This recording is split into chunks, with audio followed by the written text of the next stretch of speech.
Remember when your conversations didn't feel like a to-do list, when the late-night texts stopped being about logistics and started being about the art of falling for someone, diving into the deep, terrifying, and beautiful corners of each other's minds, somewhere along the way, maybe after the first breakup, the first mortgage, or the second coffee stain on the couch, the dynamic shifted. It's not necessarily a tragedy. Comfort is often touted as the holy grail of a long-term relationship. But what happens when that comfort mutates into a dynamic that feels less like a passionate partnership and more like the morning shift at a busy daycare? That is the parent trap. It sounds benevolent, like you are nurturing your partner.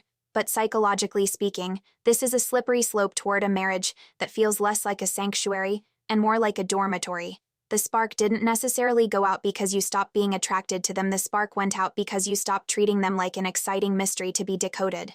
Instead of a lover, you have become their primary caregiver. You are the one reminding them to take their vitamins. You are the one analyzing their boss's email with them, and you are the one buffering their emotional volatility. This is the terrifying moment you realize you are parenting your partner. The transition from dating to parenting is subtle but distinct. Dating is fueled by novelty, dopamine, and the thrill of the chase. Parenting is fueled by responsibility, oxytocin, and the desperate need for peace. When us starts to feel like a bore, it's usually because you've lost your ability to surprise each other.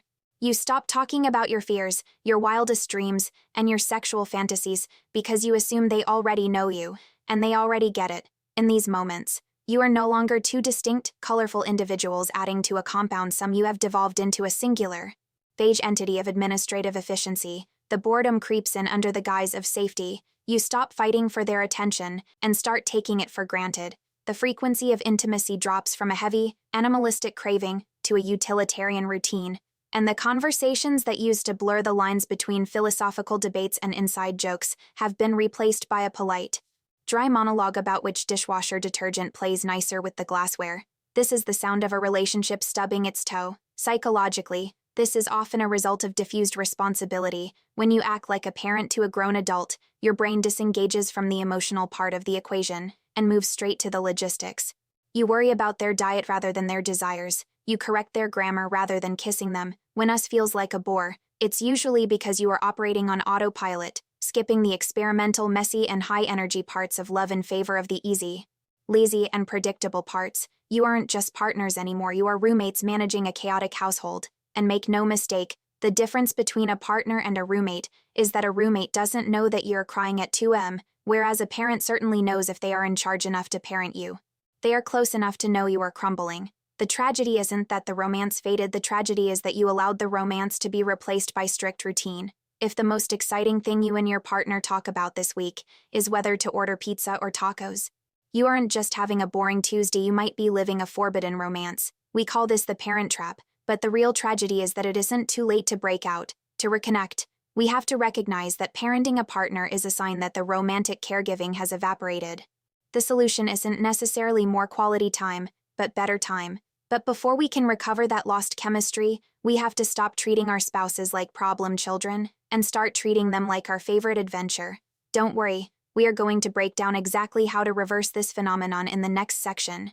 Let's talk about that gut-wrenching shift that happens in the best relationships when suddenly your partner doesn't feel like a playmate, but more like a toddler in need of a sitter. Yes, I'm talking about the fix-it syndrome. You know the drill. You are sitting on the couch, and your partner makes a minor, harmless mistake. Maybe they email a vendor with a typo, or they forget to take the mail out. Immediately, your brain trips the alarm bells. You aren't thinking, wow, they handled that perfectly. No, your brain shifts into overdrive.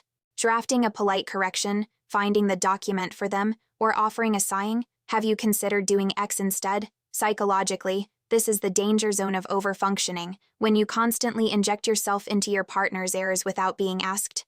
You are essentially stripping them of their agency. You're performing a service acting as their external prefrontal cortex. While this might make you feel indispensable, smart, or in control, it actively erodes the foundation of physical attraction. Why?